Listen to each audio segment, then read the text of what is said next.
Live on DSTV channel 421, Go TV 144. This is Johnny's Prime with me, Ernest Kojo Manu. Headlines this hour. Social Security and National Insurance Trust (SNIT) increases monthly pension payment by an average of 25%. Yeah, the indexation rate was 10% and it's increased 150%. 150% increase to 25. I'm sure you can appreciate the kind of stress that it puts on us, on the scheme. Also in this package, NPP majority and NDC minority in Parliament unite, backing demand by individual bondholders for government to engage over the inclusion of their bonds in the controversial debt exchange program. If we are wiping away the middle class, that's going to be dangerous. That's going to be dangerous. So we need to have some further dialogue on this. The time has come for us to call on a minister responsible for finance to immediately suspend the debt exchange program and engage further. We'll hear from the United Group of Individual Bondholders who today presented a petition to the leadership of Parliament. As majority leader and also to it's a collective. This is a national problem. Now, Vincent Atobra, the young man who feeds through a tube and syringe, gets support to correct his esophageal stricture.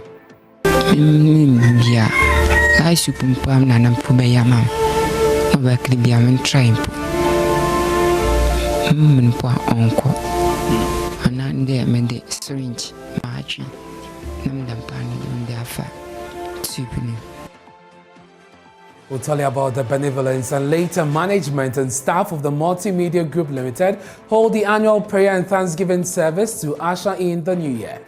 I expect bigger things 2023. We've been told that it's going to be challenging, but for those who know their God, of course, we'll sail through. Expectations for 2023 are very enormous. 2023 should be a better year. Hello again, many thanks for choosing us. Tonight, the majority and minority MPs in Parliament have found common ground and have united, backing the decision and the demand by individual bondholders for government to engage over the inclusion of their bonds in the controversial debt exchange program. The inclusion of the individual bondholders in the debt exchange program has been met with stiff opposition in the last few days. Mamesi Thompson was in Parliament where they presented a petition and now reports. Parliament is on a break, but individual bondholders relentlessly dragged leadership from the majority and minority sides from their holidays to present their demands to them. Led by convener Senyo Hosi and lawyer Martin Pebu, their sole aim was to get Parliament to accept their petition to push their plea to the government to rescind its decision to include them in the debt restructuring deal. Senyo Hosi tells me the backing of Parliament's leadership is crucial. This is about the sustainable good of Ghana. It's not about NDC and MPP. Individual bondholders are both in NDC and MPP. You have them all. They are in government as we speak. One of the most people who have called me are parliamentarians, ministers, senior government officials, former ministers, because they don't know their left from their right anymore. Representatives of the individual bondholders presented their petition to the majority leader, Oseiche Mensah-Bonsu, and ranking member on the Finance Committee, Cassiel Atto Forsing. You are representatives of our people. We've come to you. We do not believe that the words shared by the finance minister, and if I, with your permission, I would read. He quoted 1 Samuel 30 verse 19, saying, "Nothing was missing, small or great. I say to you, nothing will be lost, nothing will be missing, nothing will be broken. We will together recover all." Unfortunately, if you analyze what has been put before individual bondholders, even at a very conservative rate, which is the original coupon rate, 50% of the wealth or investment of individual bondholders is just wiped off. This is not to say we do not appreciate the situation in which the country is at the moment. We do appreciate it. But if there is a challenge, why the over-focus on 1.3 million Ghanaians out of the about 35 million Ghanaians? Why are we being made to discriminately bear the burden of this country. It's one of the sour points when it comes to this particular decision of government. As majority leader, and also to it's a collective. This is a national problem. After listening to heartbreaking tales of the bondholders, ranking on the Finance Committee, Kasiel Atufosin called on the government to halt the inclusion in the debt exchange program. He also called for extensive negotiations. What surprises me most is the fact that the Jamaican example has been touted as the best practice because of the engagement that it went through before a final decision was made. Ghana had an option to learn from best practices where proper engagement was done in the case of Jamaica. And it's very simple. When you Google it, you see the best practices and everybody else talks about Jamaica. Today, Ghana's won. We are complaining of lack of engagement. You are saying that you are being forced to sign an agreement that you do not even understand, and no one has obviously engaged you. I think the time has come for us to call on a minister responsible for finance to immediately suspend the debt exchange program and engage further. The majority leader was unhappy that individual bondholders were not properly communicated to, but urged them to be calm and promised to convey their demands to the executive. If we are wiping away the middle class, that's going to be dangerous. That's going to be dangerous. So we need to have some further dialogue on this. I'm not sure the government is, takes interest and joy in suppressing. No government would have any joy in doing that. So government thinks that this is the best way forward. However, even if it is, we need to engage, cause, reflect, and then move on.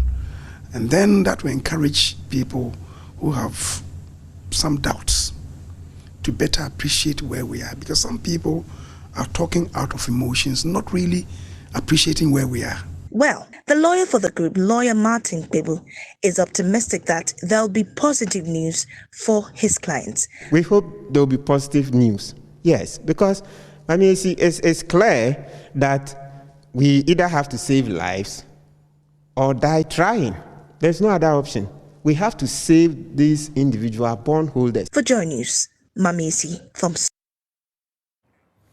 Lawyer and business strategist David Ofosu-Dorte is warning that the confidence of the finance and banking sectors could be hit badly in the coming months, that if the domestic debt exchange program is not handled well by government. Mr. Dorte's fears has been influenced by the current structure of the program and the concerns being expressed by the individual bondholders. He spoke on the PM Express Business Edition.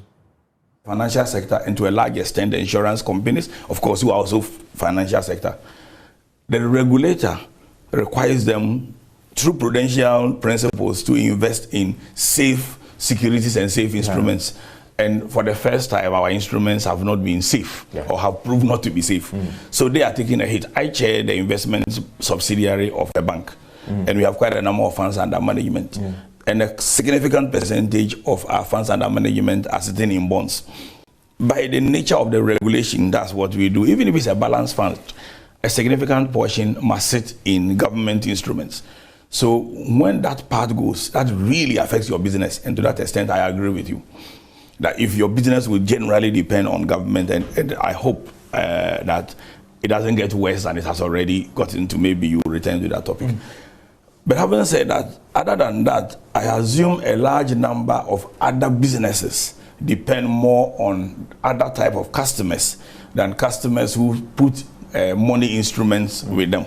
And for those type of businesses, they need a bit more adjustments than, I shouldn't say done, they need a bit more adjustments to adjust to the time. And they wouldn't take the same hit the way the banks are going to take the hits, or individuals are going to take the hits. The other challenge will be the individuals whose savings is what enable them live, and also, especially take pensioners, who may actually be investing in the economy post-pension. And if they are affected, then it becomes very, very difficult for them not only for daily survival, but even for them to continue earning a living. So it's a serious matter. We will have killed confidence in the financial sector, and it will take a very long time to recover. For a country which wants to improve savings culture. The Social Security and National Insurance Trust, SNIT, has increased monthly pension payments by an average of 25%. The review will see all 234,000 legitimate pensioners on the SNIT pension payroll as of the end of December 2022 have their pension increased by a fixed rate of 19% plus a redistributed flat rate of 73.58 Ghana cedis. Now, by the increments, the minimum paid pensioner will receive 430.58 Ghana cedi, while the highest paid pensioner will receive 169,725.89 Ghana cedi. The Director General of SNIT, Dr. John Ofoetenkram, who announced this, said the project expenditure on pensions only for 2023 will be 4.3 billion Ghana cedis, which is 850 million cedi more than what was paid last year. Let's subject this to some analysis. We're joined by an economist, Dr. Felix Nyako. He is also the Master's Programs Director at the Noble International Business School. Thank you very much, sir, for your time here on Joy News Prime. Inflation is at a little over 54%. Given that and other macroeconomic indicators, do you think this is a fair adjustment? You'd have to unmute, Dr. Nyako. Thank you very much, and thanks to your cherished listeners. Pension payment increased by 25%. I think this is not fair, in a sense that inflation as at the end of December 2022 was 54.1%, and you are increasing pension payment by a meager percentage of 25%. I think that pensioners deserve better. So this increment, to me, is just not enough. This cannot cushion what pensioners are going through. Looking at the economic indicators of this country, you know, Ghana is already in a mess. We are in a dire situation. Things are tough day in, day out, and you are increasing pension payment for people who have sacrificed and toiled for this country by just 25%. I think that SNIT can do better. They can do better because SNIT uses most of these monies to invest in a lot of things. And I ask myself, what has been the benefit to the pensioner when you are working and your money are being invested in a whole lot of things? I don't get it. So for me, I think that government can do better, SNIT can do better, and increasing SNIT payment by just 25% in this difficult situation is just not good enough. You mentioned that we're in a difficult situation. Perhaps SNIT is also in a difficult situation. What for you will be a fair adjustment in terms of the percentage? Yes, for me, I think that, look, if you increase my payment by 25% and inflation is 54.1%, inflation has already taken away the 25%. So I think that if the increment is about 50%, I think that will be a bit fair, or even 60%, something that should be above the inflation of the country. So I think 60% will be fair enough, because these are old people who sometimes, some of them have to travel from far and near to go to their bank and receive this meager pay. And you are increasing it by, 25%? And inflation is 54.1%. I think that SNIT can do better. And I'm saying it again. All the investment that SNIT has made in this country, what has happened to it? Right. You know, they have invested.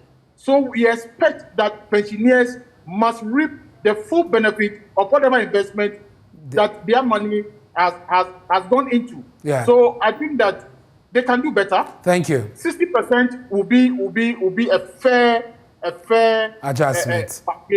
Right. Thank you very much. That's Dr. Felix Nyako. He's an economist, giving us some perspective on the adjustment made by SNIT, paying pensioners some 25% more. Economist with Andrews University, Professor William Pipra, is calling on government as a matter of urgency review its capital expenditure. Now, this comes after government agreed to increase the base pay of public sector workers by 30% for the 2023 financial year. Now, Finance Minister Ken Ofori-Atta said the deal will put a strain on the finances of the country. But Professor William Pipra said the country must take critical measures to fill the vacuum that will be created. If we follow the normal process, this negotiation should have happened somewhere in March 2022.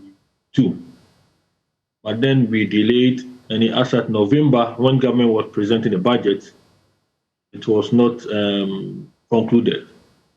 I know that government would have anticipated a certain percentage and put it in the budget.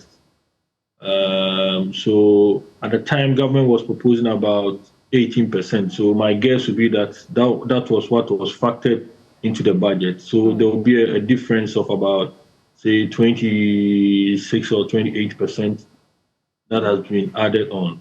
The implication will be that government may be cutting some expenditure line items to make way for this, or government will be relying on central bank in the form of monetarization or giving overdraft to government to be able to pay these bills. Or the third option will be that government will be increasing the treasury bill requirement to be able to meet the salary payment. And then the fourth option will also be that government will be cutting down some capital expenditure line items. So government may have an option. If government decide not to implement a cost-cutting measure, what it means that it will throw the budget out of gear. And by the end of 2023, we'll be seeing that the wage bill will be going up. Still on the economy, senior political science lecturer at the Kwame Nkrumah University of Science and Technology has observed that the country's economic crisis are self-inflicted by government. Dr. Kojo Manu says this is due to financial indiscipline in managing the cost of government spending and borrowing. He was speaking on Love FM's Clinton Yeboah. Politicians, they don't factor cost and cost implications into their policy formulation and policy implementation. Ghana is where we are because we didn't pay attention to cost.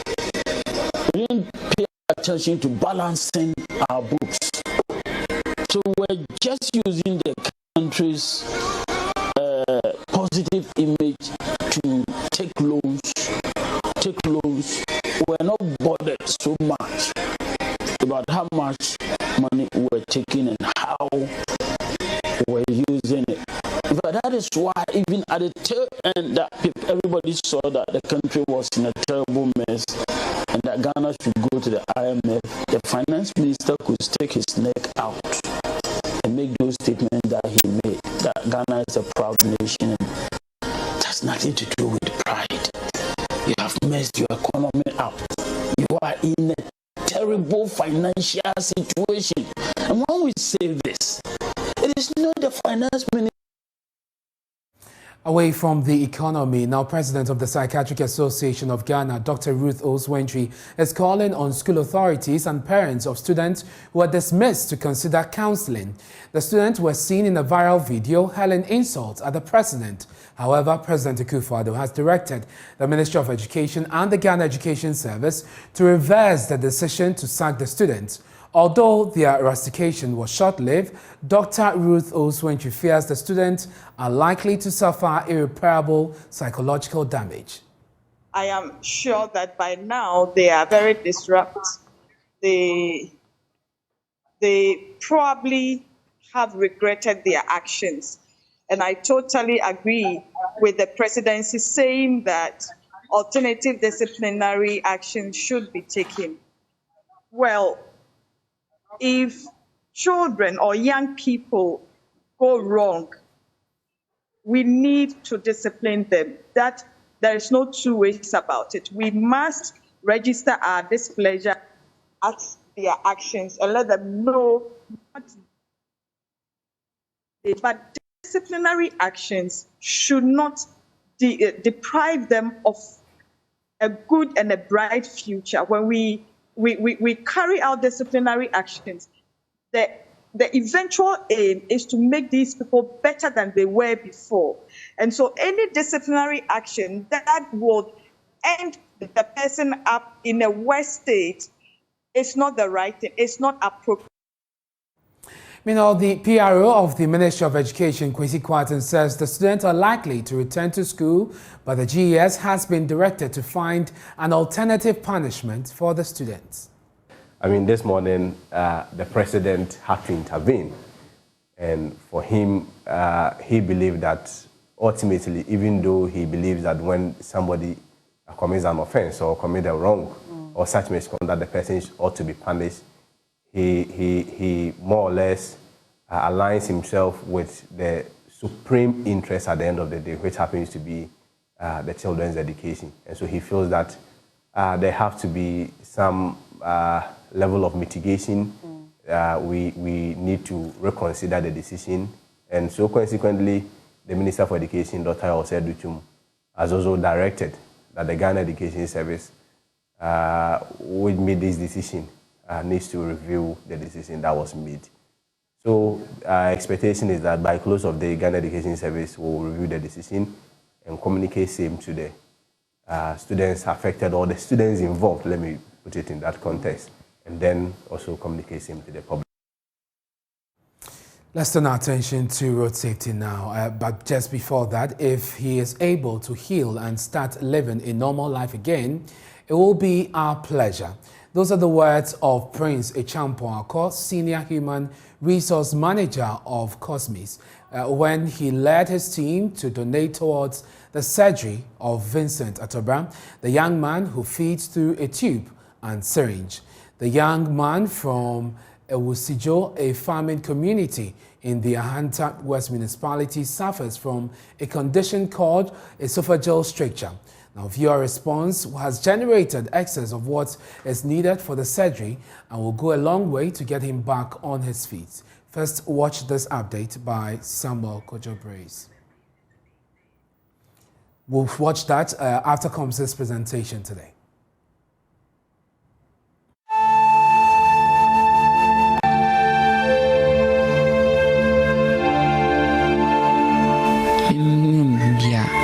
I supumpam nanam pubayamam. Obaklibiam trimpo. Mpo onko. Anande mende syringe margin. Namdampano dum dafa. Supini. His sense of taste has been sealed for the past 3 years. 25-year-old Vincent Atobra is unable to eat or drink through his throat. I supumpam nanam pubayamam. Obaklibiam trimpo. Mpo onko. Anande mende syringe margin. Namdampano dum dafa. Supini.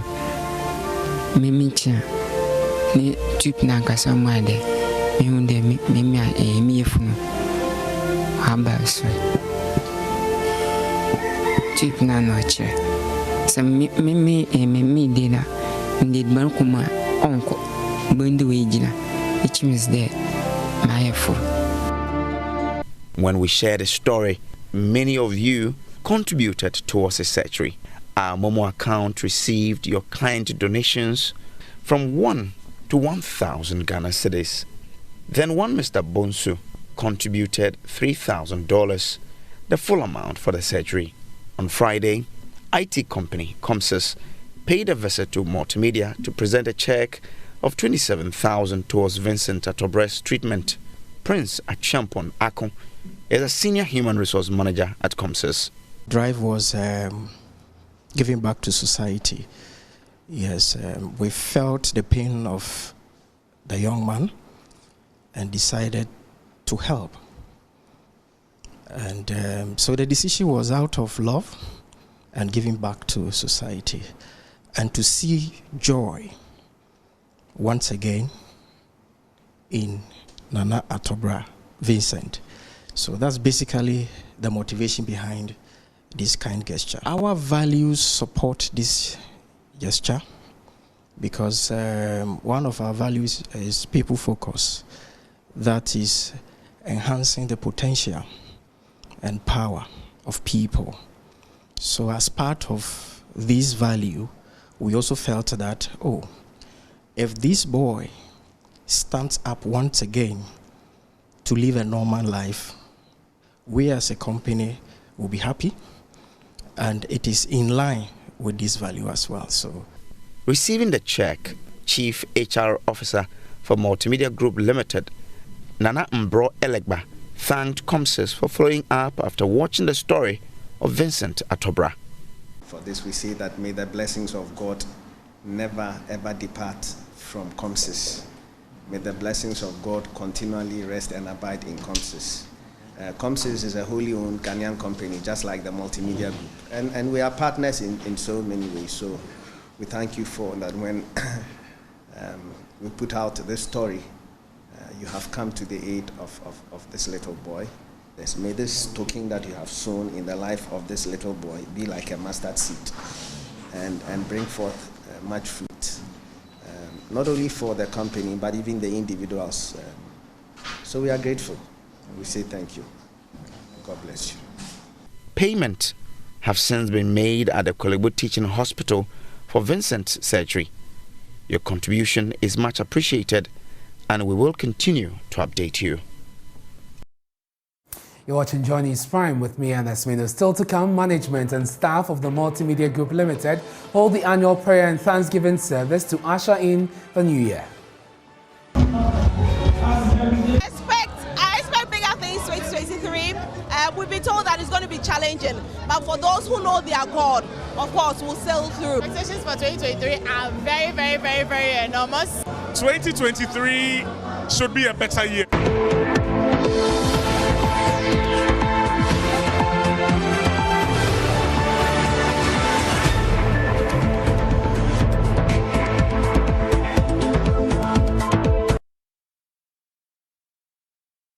Thanks for staying with us here on Joy News Prime. Now, the Avakpe Protective Mountain is the only tourist site in the entire Central Ton District. The family of mountains one was for the Ton people in the pre-colonial era. But now, the place yearns for recognition as the chief and people of the Avakpe Dome appeal for the place to be developed and added to Ghana's rich tourism base. Enjoy Prime's latest documentary, Emmanuel Jivenu peels layers off the breathtaking site of the Avakpe Protective Mountains to you. Here's an excerpt.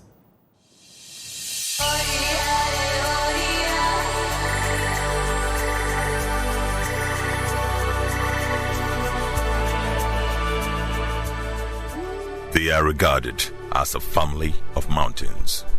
Father Mountain, Mother Mountain, Daughter Mountain, and a host of other unnamed rocky hills forming the Avakpe Protective Mountains. This mountain initially is used as a sacred area, a fetish ground. In the olden days, our great-great-grandfathers used the place as a war ground. So literally, the name Avakpe means war stone. We have different war stones.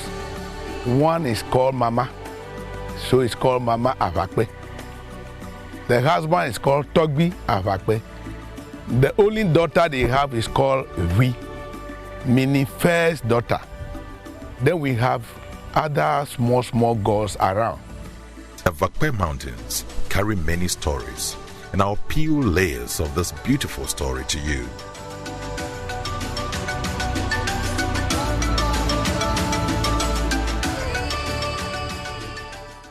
After defeating their enemies in the pre-colonial era, the people of Avakpe Dome gathered here to celebrate and also drown their sorrows. This mountain continues to play an important role in the socio-economic lives of the locals here. serving a variety of purposes, ranging from spiritual to agriculture, health, and recreation. The forefathers of Avakpodome designated this relatively flat-topped mountain as a recreation area. Now that all wars of conquest have ceased, the youth have decided to use the mountain as a recreational site.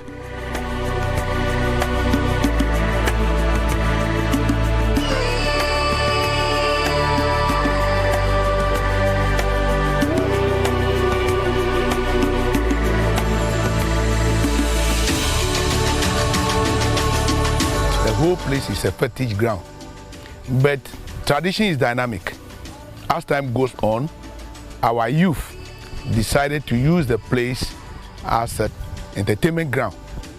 Around 2006, then the youth during Easter time, as usual, we people in this area, we take interest in celebrating Easter than any other time, though we have our traditional festivals.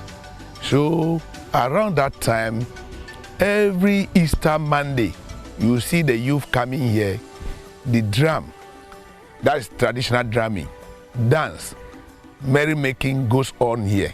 So it became a usual practice. According to Mr. Goza, tens of thousands of revelers throng the Avakpek Protective Mountains during the Easter holidays. Patrons from neighboring countries including Togo, Benin, and La Côte d'Ivoire, and some from the diaspora, make it a point to visit this tourist destination. Majority of people from Aflau, Denu, Bando area, they all travel down. It's a 24-hour program. It starts on Monday, early morning, till Tuesday, the following day. And it goes through day and night.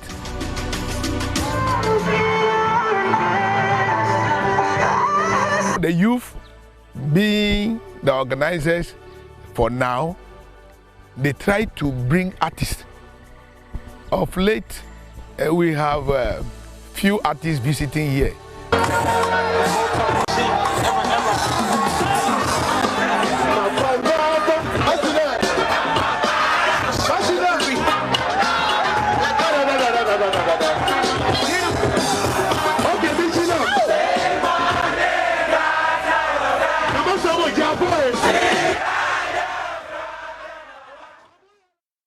And you want to visit there sometime later this year. The full documentary is on YouTube, Joy Prime, just look for it. Now, the national chairman of the National Democratic Congress, NDC, wants party members to let go all rancor in the party to build a solid campaign team for the 2024 general elections. Johnson Asiedu Nketia says factions within the party will disrupt the good message of the party and ruin their campaign in the 2024 general elections. He spoke to the media during a reconciliation tour of the Ashanti region.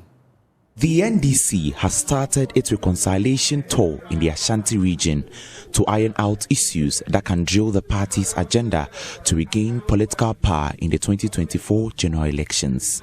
The team was led by National Chairman Johnson Asiedu Nketia, together with some party elders, including Kofi Totobi Kwachi and Colonel retired Larry Bevlolati. National Chairman Johnson Asiedu Nketia says they aimed at uniting the base of the party and building peace as the party prepares for the must-win 2024 general elections.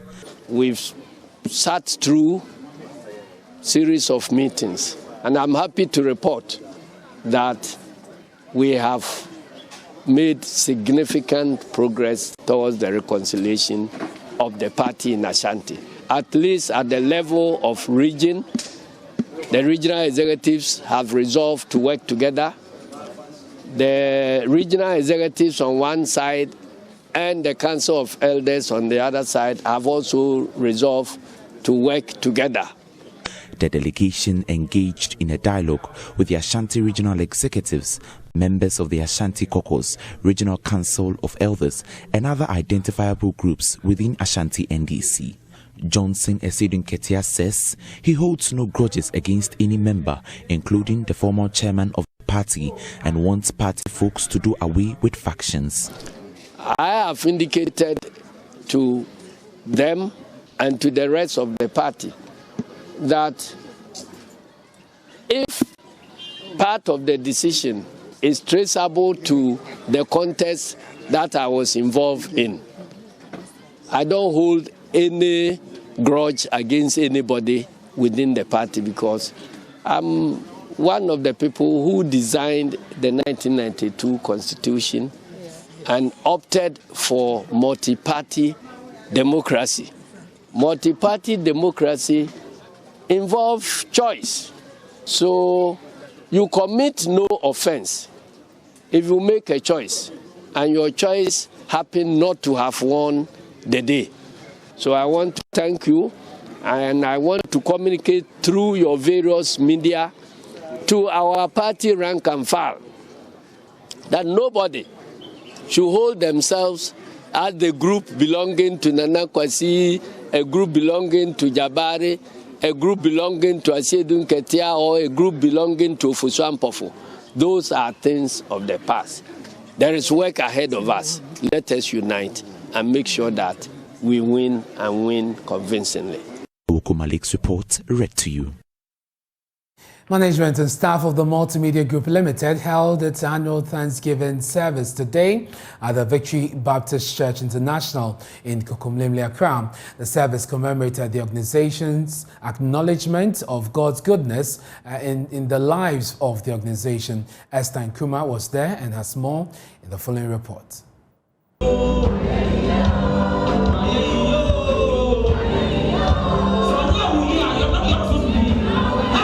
Management and staff of the Multimedia Group Limited gathered at the Victory Bible Church International to give thanks to the Lord and look forward to the opportunities of the coming year.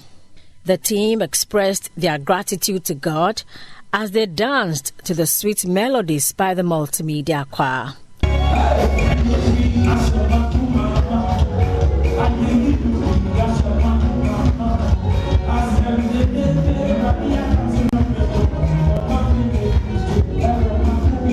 Gospel artist Perez Music also led the team in a session of intense worship.